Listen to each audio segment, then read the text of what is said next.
Hello welcome to ISC. ఈ వీడియోలో మనం ఇంపార్టెంట్ కరెంట్ అఫైర్స్ ఏవైతే ఉన్నాయో అవి డిస్కస్ చేద్దాం. Nuclear briefcase of Russia's Vladimir Putin. ఇది ప్రపంచంలో చాలా ఇంటర్నేషనల్ మీడియాస్కి సంబంధించిన ఫోకస్డ్ పిక్గా చెప్పొచ్చు, ఫోకస్డ్ ఇమేజ్గా చెప్పొచ్చు. The nuclear briefcase of and Russia's Vladimir Putin's arrived in China. చైనాలోకి రష్యా యొక్క Vladimir Putin nuclear briefcase అంటూ ప్రపంచంలో చాలా మీడియాలు కథనాల్లో వచ్చాయి. సో ఇది జనరల్ విషయమే అయినా న్యూక్లియర్ బ్రీఫ్ కేస్ అనేది సెక్యూరిటీ పరంగా చాలా ఇంపార్టెంట్ అయిన అంశం. అది మనకి ఎగ్జామ్ పాయింట్ ఆఫ్ వ్యూలో కూడా చాలా వరకు యూజ్ అవుతుంది సబ్జెక్ట్ నేర్చుకోవడానికి. అది ఏంటి అనేది ఒకసారి ఇక్కడ చూద్దాం. రీసెంట్గా మనకి చైనా ఏం చేసింది అంటే బెల్ట్ అండ్ రోడ్ ఇనిషియేటివ్ అనే దాన్ని స్టార్ట్ చేసింది. దీనికి సంబంధించి మనకి సెపరేట్ వీడియో కూడా మన ఐఎస్సి యూట్యూబ్ ఛానల్లో ఇవ్వడం జరిగింది. మీకు బెల్ట్ అండ్ రోడ్ ఇనిషియేటివ్ అసలు ఏం స్టార్ట్ అయిందని తెలుసుకోవాలంటే ఆ వీడియో చూడొచ్చు మీరు. బెల్ట్ అండ్ రోడ్ ఇనిషియేటివ్ అనేది చైనా ఎందుకు స్టార్ట్ చేసింది అంటే ఇక్కడ ఏషియన్ కంట్రీస్ని అటువైపు ఉన్న యూరోపియన్ కంట్రీస్ని రెండింటిని కూడా ట్రాన్స్పోర్టేషన్గా కలుపుతాము అని చెప్పడం చైనా యొక్క ముఖ్య ఉద్దేశం అనమాట బెల్ట్ అండ్ రోడ్ ఇనిషియేటివ్ వెనకాల. కానీ చాలా కంట్రీలు ఏం చెప్తున్నాయంటే చైనా ఎకనామిక్ పరంగా చాలా ఎదుగుదలని కోరుకుంటుంది, ప్రపంచంలో టాప్ 1 కావాలనుకుంటుంది. దానికోసమే ఇలా బెల్ట్ అండ్ రోడ్ ఇనిషియేటివ్ని ఆసియా యూరప్ మధ్య సహకారంగా ఒక ట్రేడ్ రూట్లో నిర్మిస్తున్నామని చెప్పి సో దాని ఎదుగుదలకి యూజ్ చేసుకునే ఒక ఇనిషియేటివ్ అని కూడా క్రిటిసైజ్ చేస్తున్నారు. అది బెల్ట్ అండ్ రోడ్ ఇనిషియేటివ్. ఇది 2013లో చైనా ప్రెసిడెంట్ మనకి జీ జిన్పింగ్ అనౌన్స్ చేశారు. 2013లో కజకిస్తాన్ మీటింగ్లో అనౌన్స్ చేశారు. దాని తర్వాత ఇది కార్యరూపం దాల్చలేదు, ఒక ప్లాట్ఫామ్ రాలేదన్నమాట. 2023లో అండ్ మెగా కాన్ఫరెన్స్ అనేది చైనాలో జరుగుతుంది. సో దానికి ఇండియాతో సహా చాలా కంట్రీస్ని వాళ్ళు ఇన్వైట్ చేశారు. బట్ ఇండియా దాన్ని స్కిప్ చేయడమో రిజెక్ట్ చేయడమో చేసింది దానికి ఉన్న కారణాల వల్ల. కానీ రష్యాకి సంబంధించిన వ్లాదిమిర్ పుతిన్ చైనా యొక్క ఈ బెల్ట్ అండ్ రోడ్ ఇనిషియేటివ్కి హాజరవ్వడానికి వచ్చారు. ఆయనతో పాటు ఆయన సెక్యూరిటీ సిస్టమ్కి సంబంధించిన న్యూక్లియర్ బ్రీఫ్ కేస్ అనేది కూడా వచ్చింది. అసలు ఈ న్యూక్లియర్ బ్రీఫ్ కేస్ ఏంటి అనేది ఇప్పుడు ఒక క్వశ్చన్ అనమాట. సో సాధారణంగా మీరు ఎప్పుడైనా మనకి ఇండిపెండెన్స్ డే అప్పుడు కానీ, రిపబ్లిక్ డే అప్పుడు కానీ, లేదా president of India especially prime minister మనకి ఈ రాజ్ భవన్, రాష్ట్రపతి భవన్ ఇలాంటి వాటిల్లో వెళ్ళినప్పుడు మన సెక్యూరిటీ ఫోర్స్ ఎవరైతే ఉన్నారో వాళ్ళు ఒక బ్రీఫ్ కేస్ని క్యారీ చేస్తూ ఉంటారు. ఇదే యుఎస్ ప్రెసిడెంట్ దగ్గర చూడొచ్చు, రష్యా ప్రెసిడెంట్ దగ్గర కూడా చూడొచ్చు. రష్యా ప్రెసిడెంట్ లేదా రష్యా యొక్క అధినేత వ్లాదిమిర్ పుతిన్ ఎవరైతే ఉన్నారో ఆయన సెక్యూరిటీ ఫోర్సెస్ క్యారీ చేసే ఒక సెక్యూరిటీ సిస్టమ్ని న్యూక్లియర్ బ్రీఫ్ కేస్ అని చెప్పేసి అంటారు. వాళ్ళ భాషలో దానిని సీజెట్ అని చెప్పేసి అంటారంట. సీజెట్ అంటే అర్థం ఏంటంటే రష్యాలో one of the important mountain. మనకి ఆరావళి, వెస్టర్న్ ఘాట్స్, హిమాలయాస్ ఎలాగో రష్యాలో ఇంపార్టెంట్ వన్ ఆఫ్ ద మౌంటైన్గా చీజెట్ అనే దాన్ని చెప్తాం. సో దాని అర్థం న్యూక్లియర్ బ్రీఫ్ కేస్ అని. సో దీంట్లో ఏంటి అంటే ఇప్పుడు సపోజ్ రష్యా యొక్క ఎవరైతే వ్లాదిమిర్ పుతిన్ ఉన్నారో ఉక్రెయిన్ యొక్క యుద్ధాల కారణంగా కావచ్చు, యూరోపియన్ యూనియన్ల వ్యతిరేకత వల్ల కావచ్చు, వీటి వల్ల ఆయన చాలా టార్గెట్లో ఉన్నారు. చాలా కంట్రీస్కి, చాలా సంస్థలకి, చాలా మంది పర్సన్స్కి అనమాట. సో కాబట్టి నార్మల్గానైనా ఇలాంటి సిచ్యువేషన్లోనైనా మనకి ఎవరైనా కొన్ని ఇంపార్టెంట్ ప్రెసిడెంట్స్ కానీ, ప్రైమ్ మినిస్టర్స్ కానీ వేరే కంట్రీస్ని, వేరే ప్రదేశాన్ని మనకి విజిట్ చేసేటప్పుడు సెక్యూరిటీ సిస్టమ్ అనేది కల్పించబడుతుంది. ఇప్పుడు రష్యా ప్రెసిడెంట్కి అది ఇంకా ఎక్కువ అవసరం. సో దాంతో నార్మల్గా ఈ సెక్యూరిటీ సిస్టమ్ అనేది నార్మల్ అయినా సరే ఇంటర్నేషనల్ మీడియా దీన్ని లైమ్ లైట్లోకి తీసుకొచ్చేసి ఎక్కువ హైప్ చేసింది అనమాట, హైప్ చేయడం జరిగింది. దాని వెనకాల ఉన్న కారణం ఏంటి అంటే ఈ చిజెట్ అనే దాన్ని అసలు 1995లో మొట్టమొదటిగా 1995లో ఒక క్రైసిస్ లాంటిది సిచ్యువేషన్ వచ్చినప్పుడు, సంక్షోభం లాంటిది వచ్చినప్పుడు ఫస్ట్ టైం ఇంట్రడ్యూస్ చేశారంట. సో దీంట్లో ఏముంటుంది అంటే కజెబెక్ అనే ఒక సిస్టమ్ ఉంటుంది, కవకాజ్ అనే ఇంకొక సిస్టమ్కి కనెక్ట్ చేయబడుతుంది. సో ఇవన్నీ కూడా మనకి రష్యాలోని నార్త్ వెస్టర్న్ పార్ట్లో ఒక రేడార్ సిస్టమ్ సంస్థ ఉందన్నమాట. సో వాళ్ళు దీనిని ఆపరేట్ చేసుకుంటూ ఉంటారు. వ్లాదిమిర్ పుతిన్కి దగ్గరగా ఏదైనా అటాక్కి సంబంధించి వచ్చినా, అలాంటి అటాక్ జరుగుతుందని తెలిసినా ఆ రేడార్ సిస్టమ్స్ వెంటనే వీటిని అలర్ట్ చేస్తాయి. సో దీని సహాయంతో దీన్ని ఆపరేట్ చేయడం జరుగుతుంది. అండ్ ఏదైనా అటాక్ జరుగుతుంటే దానికి తిరిగి మళ్ళీ రీకౌంటర్గా అటాక్ చేయడం, అక్కడి నుంచి తప్పించుకోవడం, ఇవన్నీ ఈ న్యూక్లియర్ స్ట్రైక్ ద్వారా జరుగుతాయి అన్నమాట. అది న్యూక్లియర్ బ్రీఫ్ కేస్ యొక్క మెయిన్ కథనం. అలాంటి న్యూక్లియర్ బ్రీఫ్ కేస్ని మనకి రష్యా వ్లాదిమిర్ పుతిన్ గారు చైనాని విజిట్ చేసినప్పుడు ఈ మధ్యన మనకి తీసుకెళ్ళడం జరిగిందంట. జనరల్గా ఎక్కడికైనా తీసుకెళ్తారండి, అది నార్మల్ థింగ్. బట్ ఇప్పుడు రష్యా యొక్క వ్లాదిమిర్ పుతిన్ ఫోకస్లో ఉన్నారు కాబట్టి ఇప్పుడు మనకి మెయిన్ పర్సన్గా అయిపోయారు, న్యూస్లో కావచ్చు వార్తల్లో కావచ్చు, కాబట్టి ఇది ఇంపార్టెంట్ అయింది. అది ఇక్కడ మెయిన్ థింగ్. ఈయన ఒక ఆయనకే కాదు, ఇండియాకి సంబంధించి యుఎస్ఏకి సంబంధించి ఈవెన్ యుఎస్ఏలో ఇలాంటి న్యూక్లియర్ ఏదైతే బ్రీఫ్ కేసు ఉంటుంది చూసారా, దానిని ఫుట్బాల్ అని చెప్పేసి అంటారంట. యుఎస్ఏలో అయితే దాన్ని ఫుట్బాల్గా చెప్పడం జరుగుతుంది. అదే కనుక మనకి ఇండియాకి అనుకోండి, ఇండియాకి కూడా సేమ్ ఇంచుమించు ఇలానే ఉంటుంది, దాన్ని ఎంసిక్యూలో చూద్దాం తర్వాత. బట్ యుఎస్ఏకి సంబంధించి ఫుట్బాల్ అండ్ చిజెట్ అనేది రష్యాకి సంబంధించిన న్యూక్లియర్ బ్రీఫ్ కేస్గా చెప్పొచ్చు అనమాట. ఇది ఇప్పుడున్న ప్రజెంట్ కరెంట్ అఫైర్. అండ్ రష్యాకి సంబంధించి మనం ఇంకేం గుర్తుపెట్టుకోవచ్చు, రష్యా అనేది బ్రిక్స్ ఉంది చూసారా, బ్రిక్స్లో వన్ ఆఫ్ ద పార్ట్ అనమాట. So Brazil, Russia, India, China, South Africa అంటాం కదా, రష్యా అనేది బ్రిక్స్లో వన్ ఆఫ్ ద మెంబర్గా ఉంది. అలాగే ఎస్సీఓ, షాంఘై కోఆపరేషన్ ఆర్గనైజేషన్ అంటాం, దీంట్లో కూడా రష్యా అనేది వన్ ఆఫ్ ద ఇంపార్టెంట్ పార్ట్గా ఉంది. అంటే ఇండియా, చైనా లాంటి కంట్రీలు సేమ్ గ్రూప్లో మెయింటైన్ అవుతున్న అలాంటి కూటమిలో, అలాంటి సమిట్లో రష్యా కూడా వన్ ఆఫ్ ద పార్ట్గా ఉందన్నమాట. ఈవెన్ రష్యా చెప్పాలంటే one of the favour nation to that China అని కూడా చెప్తా ఉంటారు కొన్ని అంశాల్లో. సో ఇప్పుడు ఏదైతే బీఆర్ఐని ఇండియా వ్యతిరేకిస్తుందో, బెల్ట్ అండ్ రోడ్ ఇనిషియేటివ్ని, దీనికి రష్యా యొక్క ప్రెసిడెంట్ లేదా రష్యా యొక్క అధినేత ఎవరైతే ఉన్నారో ఆయన వ్లాదిమిర్ పుతిన్, ఆయన అటెండ్ కావడం అనేది ఒక షాకింగ్ న్యూస్గా చెప్పొచ్చు అనమాట ఇండియాకి సంబంధించి. సో జనరల్గా అటెండ్ అవుతారని తెలుసు, but G20 summit, bricks summit ఆంక్షల నేపథ్యంలో ఆయన అటెండ్ కాలేపారు. అలాంటి వ్లాదిమిర్ పుతిన్ ఇప్పుడు బీఆర్ఐ ఇనిషియేటివ్కి అటెండ్ కావడం అనేది ఒక మేజర్ రోల్ని మనకి సొంతం చేసుకుందనమాట ఇంటర్నేషనల్ న్యూస్లో. మరి ఎగ్జామ్ పాయింట్ ఆఫ్ వ్యూలో ఏం చదువుకోవాలి? ఎగ్జామ్ పాయింట్ ఆఫ్ వ్యూలో వ్లాదిమిర్ పుతిన్ గారికి సంబంధించి న్యూక్లియర్ బ్రీఫ్ కేస్ని చెజిట్ అంటారని, చెజిట్ అంటే మీనింగ్ మౌంటైన్స్ అని చెప్పేసి వస్తుందని రష్యా అర్థంలో. ఫుట్బాల్ అనేది కూడా న్యూక్లియర్ బ్రీఫ్ కేస్, కాకపోతే ఇది ఏ కంట్రీకి సంబంధించింది అంటే యుఎస్ఏకి. ఇండియా, చైనా, యుఎస్ఏ కామన్గా ఉన్న గ్రూప్స్ ఏంటి అంటే బ్రిక్స్ అనే దాంట్లో కామన్గా ఉన్నారు వీళ్ళు. అలాగే షాంఘై కోఆపరేషన్ ఆర్గనైజేషన్ ఏదైతే ఉందో, సో దాంట్లో కూడా వీళ్ళు కామన్గా ఉండడం జరిగిందనమాట. So this is all about this current affair అండి. నెక్స్ట్ వన్ చూద్దాం. సో నెక్స్ట్ కరెంట్ అఫైర్ మనకి ఒక రీజనల్ కరెంట్ అఫైర్గా లేదా నేషనల్ పరంగా కూడా చాలా ఇంపార్టెంట్గా చెప్పొచ్చు, రెండింటి పరంగా కూడా ఉంటుంది. సో ఒక ఇనిషియేటివ్కి సంబంధించింది, అది కూడా గ్రేట్ ఇనిషియేటివ్. భారతదేశంలో ఇప్పటిదాకా మనం మెట్రో ట్రైన్స్ అనేవి చూసాం, ఎక్స్ప్రెస్ చూసాం, భారత్ గౌరవ్ లాంటి స్పెషల్ ట్రైన్స్ చూసాం, వందే భారత్ లాంటి హై స్పీడ్ ట్రైన్స్ కూడా చూసాం. అయితే ఫస్ట్ టైం రీజనల్ ట్రైన్స్ని తీసుకురాబోతున్నారు అనమాట. దాన్ని RRT అని చెప్పేసి అంటున్నారు. RRT అంటే ఇక్కడ మనకి రీజనల్ ర్యాపిడ్ ట్రైన్ సిస్టమ్గా కూడా చెప్తున్నారు. Regional rapid transit, regional rapid ట్రాన్సిస్ట్గా చెప్తున్నారు. దీని అర్థం అనమాట RRT అంటే. ఈ రీజనల్ ర్యాపిడ్ ట్రాన్సిస్ట్ ట్రైన్స్ అనే వాటిని నమో భారత్ పేరు మీదుగా తీసుకురాబోతున్నారు. ఫస్ట్ ట్రైన్ని ఇండియాలో ఈ రోజు స్టార్ట్ చేస్తున్నారు 21న. దాని పేరు వచ్చేటప్పటికి ర్యాపిడెక్స్గా ఉంది. ర్యాపిడెక్స్ రీసెంట్లీ ర్యాపిడెక్స్ అనేది వార్తల్లో ఉంది. అది ఏంటి అని అడిగితే RRTగా చెప్పొచ్చు, రీజనల్ ర్యాపిడ్ ట్రాన్సిస్ట్ సిస్టమ్. అంటే ఒక రీజనల్ మెట్రో ట్రైన్ లాంటిది, ఆల్మోస్ట్ మెట్రోకి సిమిలర్గా ఉంటుంది, బట్ మెట్రో ట్రైన్స్ డిఫరెంట్, ఈ రీజనల్ ట్రైన్స్ డిఫరెంట్ అనమాట. అలాగా మొత్తం ఏవైతే ఈ రీజనల్ ట్రైన్స్ వస్తాయో వాటినన్నిటిని నమో భారత్ అనే పేరు మీద ఇండియాలో నడిపిస్తారు.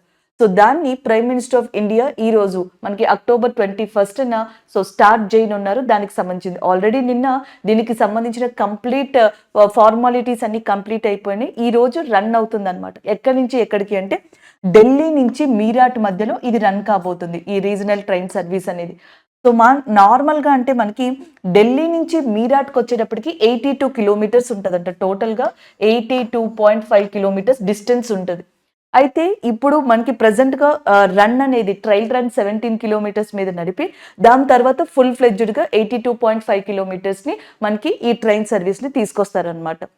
ఢిల్లీ నుంచి గజియాబాద్ నుంచి మీరాట్కి ఫస్ట్ ట్రైన్ నడవనుంది. సో మనకి నార్మల్గా 82.5 కిలోమీటర్స్ ట్రావెల్ చేయాలంటే మిగతా సిస్టమ్స్ 3 hours 4 hours అట్లా పడుతుందంట. But with in the 1 hour లేదా లెస్ దెన్ 1 hourలోనే ఏదైనా ఒక పర్సన్ ఢిల్లీ నుంచి మీరాట్కి ఈ RRT ర్యాపిడెక్స్ని యూజ్ చేసుకుని వెళ్ళొచ్చు అనమాట. అది దీని యొక్క ఫెసిలిటీగా చెప్తున్నారు. ఇది ప్రిపేర్ చేయడానికి దాదాపుగా 30,274 కోట్లు ఖర్చు అయిందంట. 30,274 crores అనేది ఈ ప్రాజెక్ట్కి పెట్టారని చెప్తున్నారు. ఢిల్లీలోని సహిబాబాద్ స్టేషన్ స్టేషన్ దగ్గర నుంచి సో నెక్స్ట్ లాస్ట్ స్టేషన్ దుహాయ్ మధ్యలో 5 స్టేషన్స్ ఉన్నాయి. ఈ 5 స్టేషన్స్ వరకు కూడా ఫస్ట్ ట్రైన్ అనేది రన్ అవుతుంది. National capital region transportation cooperation, national capital region transportation cooperation NCRTC అని చెప్పేసింది. ఇది హర్యానా, రాజస్థాన్, ఢిల్లీ, మిగతా వాటి అన్నిటితో కలిసి, ఉత్తరప్రదేశ్ లాంటి వాటితో కలిసి ఈ ప్రాజెక్ట్ని మనకి సక్సెస్ఫుల్గా చేపట్టడం జరిగింది. దానికి సంబంధించిన విషయం అని. సో జనరల్గా ఏంటి, మనకి ఇండియాలో చూసుకుంటే ఇప్పుడు బాగా హల్చల్ చేస్తుంది వందే భారత్ ట్రైన్గా చెప్పొచ్చు. సో వందే భారత్ ట్రైన్ మనం ఏమని కూడా పిలుస్తాం, the Vande Bharat train is also called as a train 18, the fastest train in India, high speed train in ఇండియాగా పిలవడం జరుగుతుంది. సో దీనికి కొంచెం డిఫరెంట్గా ఉన్నవి ఏవి అంటే మనకి మెట్రో ట్రైన్స్గా చెప్తాం. ఇవి సిటీస్లో అండ్ డిఫరెంట్ ప్లేసెస్ని, అంటే మనకి ఒక నగరంలో డిఫరెంట్ ప్లేసెస్ని కనెక్ట్ అయితే వెళ్ళేవేమో మెట్రోస్. సో వివిధ స్టేట్స్ని చాలా ఫాస్ట్గా కనెక్ట్ చేసుకుంటూ పోయేదేమో వందే భారత్ ట్రైన్స్గా చెప్తాం. ఈ రెండింటికి భిన్నంగా RRTC అనేది తీసుకొచ్చారు. RRT అనేదాన్ని తీసుకురావడం జరిగింది, రీజనల్ ర్యాపిడ్ ట్రైన్ ట్రాన్స్ఫర్మేషన్కి సంబంధించి అనమాట. ఆ RRTలో ఫస్ట్ ట్రైన్ ఏది అంటే ర్యాపిడెక్స్. దీని స్పీడ్ అంట నార్మల్గానే 160 km/h ఉంటుందంట. 160 km/h వరకు మ్యాక్సిమం అంతవరకు ఈ స్పీడ్ ఇండియాలో ఇది తీసుకెళ్లగలదు. Semi high speed regional train గా చెప్తున్నారు. The first semi high speed regional train in ఇండియాగా కూడా దాన్ని చెప్తున్నారు అనమాట. ఇది స్పెషాలిటీ. సో జనరల్ గా మనం గుర్తుపెట్టుకోవాల్సిన కొన్ని అంశాలు ఈ కరెంట్ అఫైర్ పరంగా చూద్దాం. నమో భారత్ అనేది భారతదేశంలో రీజనల్ ప్రాంతీయ పరంగా, అంటే మనకి ఒక రాష్ట్రంలో ఉన్న అండ్ రాష్ట్రానికి చుట్టుపక్కల ఉన్న కొన్ని దగ్గర ప్రాంతాలని కలుపుతూ వేసే ట్రైన్స్గా చెప్పొచ్చు అనమాట. ఈ రీజనల్ ట్రైన్ సిస్టమ్ని ఫస్ట్ టైం ఒక ర్యాపిడెక్స్ ట్రైన్ పేరుతో నమో భారత్ ప్రాజెక్ట్ కింద తీసుకొచ్చారు. సో దీన్ని నరేంద్ర మోడీ గారు మనకి ఇనాగ్రేట్ చేయగానే సో మిగతా అపోజిషన్ లీడర్స్ కూడా మనకి గుజరాత్లోని అహ్మదాబాద్ స్టేడియం గురించి ట్వీట్ చేయడం మొదలుపెట్టారు. కాబట్టి ఆ పాయింట్ని కూడా ఇక్కడ మనం యాడ్ చేసుకుని గుర్తుపెట్టుకోవచ్చు. ఎందుకంటే ఇప్పుడు మనకి క్రికెట్, వరల్డ్ క్రికెట్ ఇవన్నీ కూడా ఇక్కడ జరుగుతున్నాయి కదా, వరల్డ్ కప్. ఈ నేపథ్యంలో నరేంద్ర మోడీ స్టేడియం అనేది మనకి చాలా ఇంపార్టెంట్. ఇది వరకు గుజరాత్లో అది అహ్మదాబాద్ స్టేడియంగా ఉండేదంట. ఆ అహ్మదాబాద్ స్టేడియంని నరేంద్ర మోడీ స్టేడియంగా చేంజ్ చేశారు. సో ఇప్పుడు అపోజిషన్ పార్టీస్ ఏమంటున్నాయంటే, సో చాలా వరకు ఇండియాలో నమో స్టేడియంస్, నమో భారత్స్ ఇలాంటివి వస్తున్నాయి అని ట్వీట్ చేస్తున్నారు. సో ట్వీట్ అనేది మనకు అనవసరం. ఎక్కడ? ఎగ్జామ్ పాయింట్ ఆఫ్ వ్యూలో. ఎగ్జామ్ పాయింట్ ఆఫ్ వ్యూలో ఏం కావాలి, నరేంద్ర మోడీ స్టేడియం అనేది గుజరాత్లో ఉందన్నమాట. ఆ పాయింట్. నెక్స్ట్ వన్, నమో భారత్ అనేది రీజనల్ ట్రైన్స్కి సంబంధించింది. దాని కింద దేన్ని తీసుకొచ్చారు? ర్యాపిడెక్స్ని తీసుకొచ్చారు. ఇది ఎక్కడి నుంచి ఎక్కడికి వెళ్ళబోతుంది? ఢిల్లీ నుంచి మీరాట్, ఢిల్లీ, గజియాబాద్, మీరాట్ మధ్యలో నడవబోతుంది అనమాట. 30,274 కోట్లు దీన్ని ఖర్చు పెట్టారు. NCRTC ఏదైతే ఉందో సో దాని కింద ఇది కంప్లీట్గా డెవలప్ చేయబడింది అని కూడా చెప్తున్నాను. ఈ గజియాబాద్ ఉంది చూసారా, ఈ గజియాబాద్ అంట ఒకప్పుడు జనరల్గా మనకి ఇప్పుడు కూడా ప్రజెంట్ పొల్యూటెడ్ అండ్ నాయిస్ పొల్యూషన్కి సంబంధించిన ప్రాంతంగా బాగా రికగ్నైజ్ చేయబడింది. అండ్ పొల్యూటెడ్ క్యాపిటల్గా ఢిల్లీని ఎలా అయితే అంటామో, బాగా కాలుష్యత నగరంగా, కాలుష్య రాజధానిగా మనం ఇండియాకి సంబంధించి ఢిల్లీని ఎలా అంటాం, ఢిల్లీ తర్వాత అంత కాలుష్యానికి సంబంధించిన ప్రాంతంగా గజియాబాద్ని చెప్తాం. గజియాబాద్లో 1960s 1980s ఆ టైంలో చాలా పెద్ద పెద్ద ఆటోస్ ఉండేవంట. ఆటోలో టోటల్గా 12 మెంబర్స్ వరకు పెట్టేవాళ్ళంట. దానిని మనకి గణేష్ టెంపోస్గా చెప్పడం జరుగుతుంది. సో నార్మల్గా చూడడానికి ఇది ఎగ్జామ్ పాయింట్ ఆఫ్ వ్యూలో రిలవెంట్గా లేకపోయినా బట్ చాలా ఇంపార్టెంట్ అండి. ఎందుకు? ఈ గణేష్ టెంపోస్ యూజ్ చేయడం వల్ల ఎక్కువ నాయిస్ వచ్చేదంట. బాగా నాయిస్ పొల్యూషన్ అధికం అవడానికి కూడా ఇవి కారణంగా చెప్పేవాళ్ళంట ఆ టైంలో. నాయిస్ పొల్యూషన్, ఈ వెహికల్స్ యూజ్ చేసే పొల్యూషన్, ఇవన్నీ గజియాబాద్ అనేది కలుషితంగా మారిపోవడానికి కారణమయ్యాయి. అక్కడి నుంచి అంటే 5 decades దాదాపుగా మనకి 50 సంవత్సరాల నుంచి ఏదైతే నలిగిపోతుందో గజియాబాద్ కాలుష్య పరంగా, సో అలాంటి గజియాబాద్లో ఒక డెవలప్మెంట్. ఏం డెవలప్మెంట్? ర్యాపిడెక్స్ లాంటి వాటిని ఒక దాన్ని ట్రాన్స్పోర్టేషన్ తీసుకొచ్చారు. ట్రాన్స్పోర్టేషన్ని తీసుకురావడం వల్ల అక్కడ ఏమవుతుందంటే రాకపోకలు స్టార్ట్ అవుతాయి. ఎప్పుడైతే రాకపోకలు స్టార్ట్ అయ్యాయో బిజినెస్ స్టార్ట్ అవుతుంది. వెన్ ఎవర్ బిజినెస్ స్టార్ట్ అయ్యి డెవలప్మెంట్ స్టార్ట్ అవుతుంది. డెవలప్మెంట్ స్టార్ట్ అయినప్పుడు అక్కడున్న కొన్ని ప్రాంతాల మీద కన్సర్న్ చూపించడం, కాలుష్యాన్ని తగ్గించడానికి ట్రై చేయడం, ఇవన్నీ గవర్నమెంట్ చేస్తుంది, అక్కడున్న వ్యక్తులు కూడా చేయడానికి ట్రై చేస్తారు. సో డెవలప్మెంట్ పేరు మీదట గజియాబాద్ కి సంబంధించిన ఏదైతే ప్రాబ్లమ్స్ ఉన్నాయో అవి కూడా మనకి సొల్యూషన్స్ దొరికే ఛాన్సెస్ ఉన్నాయి అన్నట్టుగా చెప్పారు. ఇది ఆ కరెంట్ అఫైర్ కి సంబంధించిన టోటల్ ఇన్ఫర్మేషన్ అండి. సో మీరు కేవలం 4 పాయింట్స్ గుర్తుపెట్టుకోండి చాలు. ఒకటి, నమో భారత్ రీసెంట్ గా మనకి న్యూస్ లో ఉంది. దేనికి సంబంధించిందంటే రీజనల్ ట్రైన్స్ కి సంబంధించింది. అది ఒకటి. ఫస్ట్ రీజనల్ ట్రైన్ ఎక్కడి నుంచి ఎక్కడికంటే ఢిల్లీ టు మీరాట్, అది ఒకటి. దాని పేరేంటి అని అడిగితే ర్యాపిడెక్స్ గా గుర్తుపెట్టుకోవాలి, అది ఒకటి. సో 3 పాయింట్స్ నేను ఇక్కడ మనకి మెయిన్గా చెప్పడం జరిగిందనమాట. ఢిల్లీ టు మీరాట్ ఎన్ని కిలోమీటర్స్ ఉంటుంది టోటల్గా అంటే డిస్టెన్స్ 82.5 కిలోమీటర్స్ అనమాట. సో ఇవి ఓవరాల్గా ఈ కరెంట్ అఫైర్కి సంబంధించి గుర్తుపెట్టుకోవాలి. దీని రిలవెంట్గా గుజరాత్లోని మనకి నరేంద్ర మోడీ గారి స్టేడియం ఏదైతే ఉందో అది, అలాగే నెక్స్ట్ వందే భారత్, దీన్నే ట్రైన్ 18 అని కూడా పిలుస్తూ ఉంటారు. హై స్పీడ్ ట్రైన్ ఇన్ ఇండియాగా కూడా, ఫాస్టెస్ట్ ట్రైన్ ఇన్ ఇండియాగా కూడా దీన్ని చెప్పొచ్చు. ఈ 2 పాయింట్స్ని ఈ కరెంట్ అఫైర్కి రిలవెంట్గా గుర్తుపెట్టుకోండి, సరిపోతుంది. సో నెక్స్ట్ కరెంట్ అఫైర్ ఒక ఒబిచరీకి సంబంధించింది. ఇక్కడ చూడొచ్చు మీరు. సో ఈయన పేరు వచ్చేటప్పటికి బాంగారు అడిగాలర్. సో బాంగారు అడిగాలర్, ఈయనని అమ్మ అని కూడా పిలుస్తారంట. అమ్మ అని పిలువబడే ఒక స్పిరిచువల్ గురువు, ఆధ్యాత్మిక గురువు, తమిళనాడుకి సంబంధించి 82 సంవత్సరాల ఏజ్లో ఆయన చనిపోవడం జరిగింది. హెల్త్ ప్రాబ్లం వల్ల, హార్ట్ అటాక్ వల్ల చనిపోయారనమాట. సో దానికి సంబంధించిన కరెంట్ అఫైర్ ఇది. తమిళనాడులో ఈ స్పిరిచువల్ గురువుకి దేశవ్యాప్తంగా కూడా పాపులారిటీ ఉందన్నమాట. ఈవెన్ తమిళనాడు చీఫ్ మినిస్టర్ అయిన స్టాలిన్ ఉన్నారు చూసారా, ఆయన కావచ్చు, అలాగే తమిళనాడుకి ప్రెసెంట్ గవర్నర్గా ఉన్న ఆర్ఎన్ రవి గారు కూడా ఈయన యొక్క డెత్ మీద స్పందించడం జరిగింది. ఒకప్పుడు మనకి జ్ఞాని జైల్ సింగ్ అని చెప్పేసి ఉండేవాళ్ళు అనమాట. జ్ఞాని జైల్ సింగ్ భారత రాష్ట్రపతిగా వర్క్ చేశారు. అలాగే భారత ప్రైమ్ మినిస్టర్గా కూడా వర్క్ చేసిన రాజీవ్ గాంధీ గారు, జ్ఞాని జైల్ సింగ్ గారు, వీళ్ళందరూ కూడా ఒకప్పుడు ఈయన చేసే యజ్ఞయాగాదుల్లో పాల్గొనే వాళ్ళంట. అంత పాపులర్ పర్సన్ ఈయన మనకి తమిళనాడులోని మేలమరు ఉత్తారు, మళ్ళీ చెప్తున్నాను, మేలమరు ఉత్తారు. ఎందుకంటే తమిళనాడు అనేది ఒక స్పిరిచువాలిటీకి సంబంధించిన చాలా ఇంపార్టెంట్ ప్లేస్. సో మనకి ఆది గురువుకి సంబంధించిన ప్లేసెస్ కావచ్చు, మధుర మీనాక్షి టెంపుల్, బృహదీశ్వర ఆలయం కావచ్చు, ఆదిత్య టెంపుల్ కావచ్చు, ఇలాగా చాలా టెంపుల్స్ మనకి, కైలాసనాథ కాంచీపురం టెంపుల్, ఇలాంటివి చాలా ఉన్నాయి. అయితే ఇలాంటి తమిళనాడులో మేలమరువత్తారు అనే ప్రదేశం ఏదైతే ఉందో, మేలమరువత్తారు ప్రదేశంలో ఈయన తన ఆధ్యాత్మికతని, స్పిరిచువాలిటీని బాగా పాపులర్ చేశారు. ఈయన చనిపోయిన తర్వాత ఇప్పుడు రీసెంట్గా ఒక 18 అవర్స్ నుంచి ఈ జంక్షన్ మొత్తం కూడా కంప్లీట్గా క్లోజ్ అయి ఉందంట. అంత పాపులర్ పర్సన్ ఆయన, ఎస్పెషల్లీ ఈ ప్రాంతంలో. అండ్ నెక్స్ట్ ఇదే ప్రాంతం దగ్గర అయినా ఆది Parashakti charitable medical educational cultural test ఏదైతే ఉంటుందో దాన్ని కూడా మనకి ట్రస్ట్ యాక్చువల్గా, సో ట్రస్ట్ అనే దాన్ని కూడా తీసుకొచ్చారు. ఆది పరాశక్తి పీఠం అనే దాన్ని కూడా తీసుకొచ్చారు. శాంక్టమ్ శాంక్టోరం ఏదైతే ఉందో, ఏదైనా నా ప్రొనౌన్సియేషన్ తప్పుగా ఉంటే కొంచెం సెర్చ్ చేసుకోండి. శాంక్టమ్ శాంక్టోరం అని చెప్పేసి అంటాం. దీని అర్థం ఏంటంటే మనం లిటరల్లీ గర్భగృహ అని చెప్పేసి పిలవచ్చు అనమాట. గుడిలో లోపల ఎవరైతే దేవుడు లేదా దేవతని పెడతాం చూసారా, మెయిన్గా గర్భగృహం ఉంటుంది చూసారా, దాన్ని శాంక్టమ్ శాంక్టోరం అని కూడా పిలవచ్చు. అలాంటి దాంట్లో ఇది వరకు జనరల్గా ఆచారాల ప్రకారం చూసుకుంటే విమెన్స్కి అలౌడ్ లేదు. కొన్ని చోట్ల నార్మల్గా అలౌ చేసే పద్ధతులు ఉన్నాయి, అండ్ మోస్ట్ ఆఫ్ ద ప్లేసెస్లో విమెన్స్కి అలౌడ్ లేదనమాట. సో తమిళనాడులోని ఇలాంటి ప్రాంతాల దగ్గర గర్భగృహ లేదా శాంక్టమ్ శాంక్టోరంలో అసలు ఫస్ట్ విమెన్స్ని అలౌ చేసిన పర్సన్గా కూడా ఆయన్ని చెప్తారంట. అంత పాపులర్. అండ్ ఈయనకి సంబంధించిన ఈ పీఠాల మీద, ఇలాంటి ప్రాసెస్ల మీద మూవీస్ని కూడా తమిళనాడు కల్చర్లో చూపించడం జరిగింది. This is all about that Bangaru Adigalar అనే పర్సన్ గురించి రీసెంట్గా అయినా ఒబిచరీస్, మరణించిన వ్యక్తుల్లో ఉన్నారనమాట. ఇంకా ఎంఎస్ స్వామినాథన్ గారు, పాపులర్ పర్సన్స్ ఈ మధ్యన అయితే మాత్రం ఎంఎస్ స్వామినాథన్ గారిని చెప్పొచ్చు ఒబిచరీస్లో ఉన్న ఆయనలో. అలాగే తమిళనాడుకి సంబంధించిన అడిగలార్ అనే పర్సన్ని ఇప్పుడు చెప్పొచ్చు అనమాట. ఆయన్ని అమ్మ అని చెప్పేసి పిలుస్తారు. తమిళనాడు కల్చర్కి చాలా ఫేమస్ అనమాట. చోళ పాండ్యాస్ మెయిన్గా ప్రతిపాలించిన ప్రాంతంగా కూడా చెప్తాం.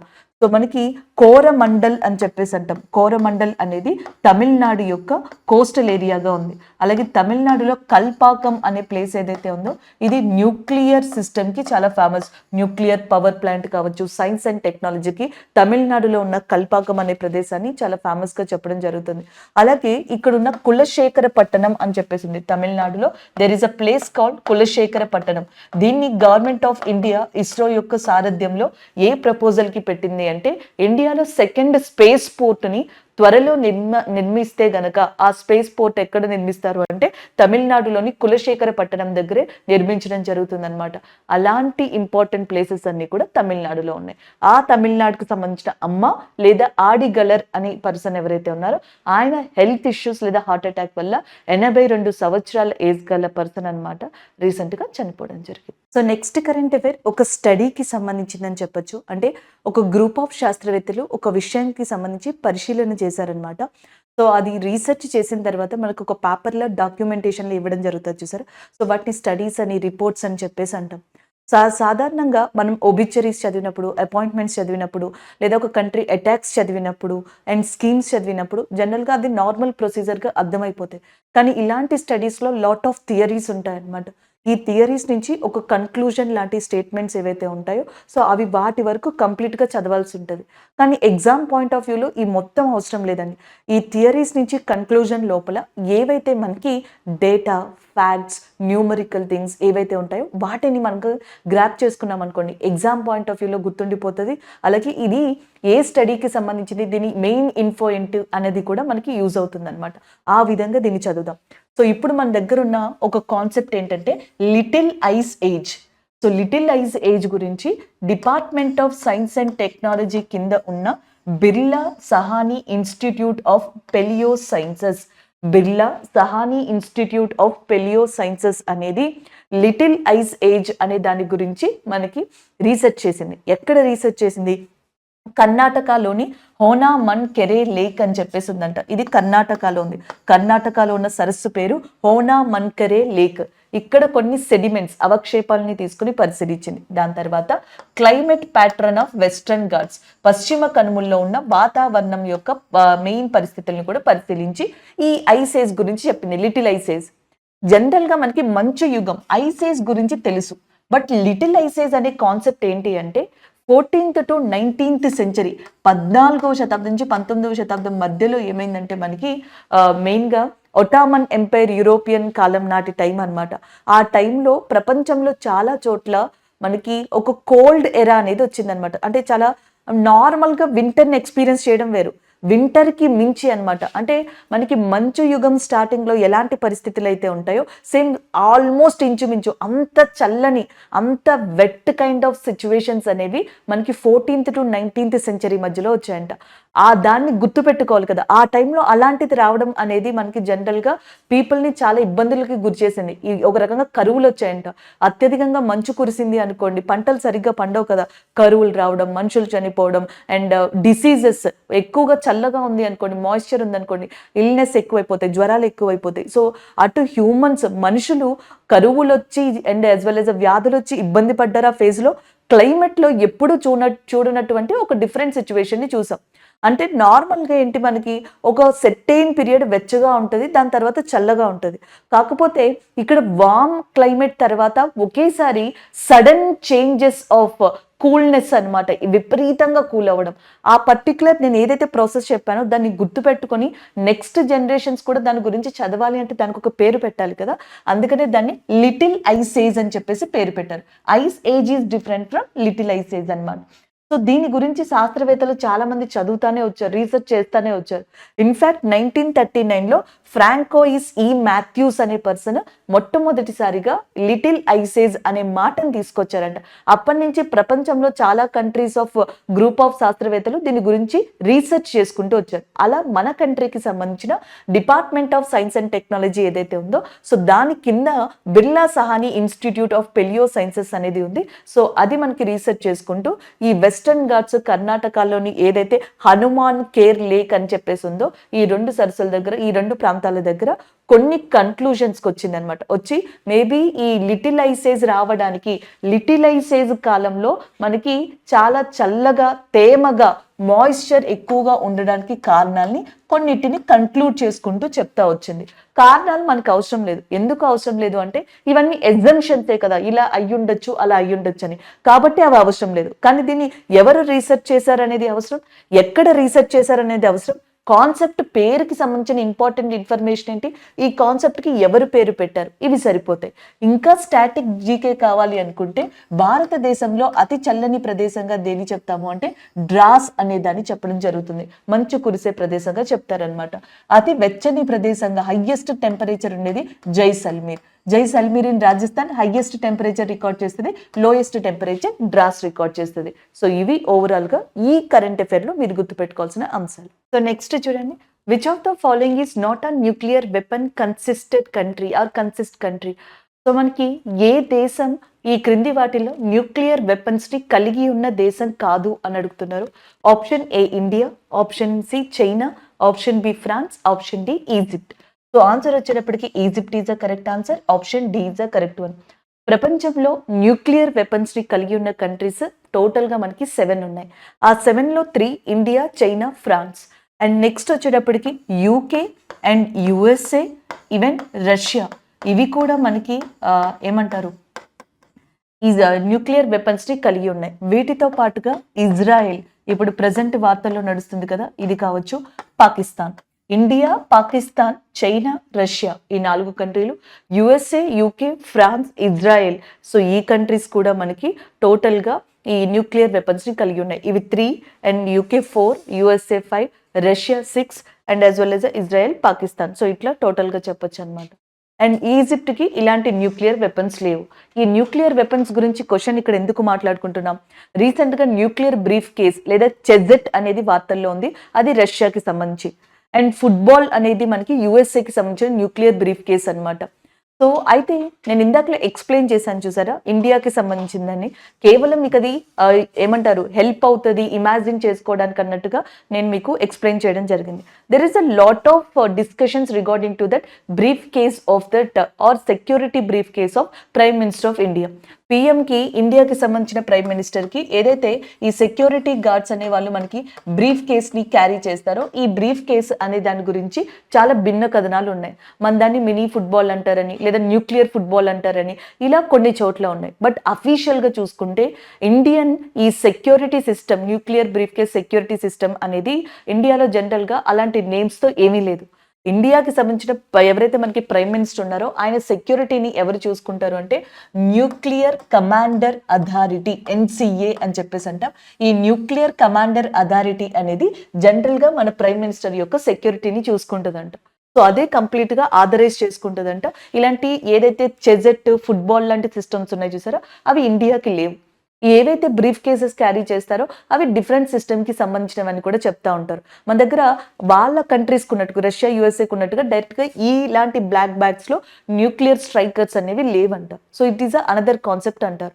మనం ట్యాకిల్ చేసేది న్యూక్లియర్ కమాండర్ అథారిటీ ద్వారా ట్యాకిల్ చేస్తామంట. దీనికి 2 kinds ఆఫ్ సిస్టమ్స్ ఉంటాయంట.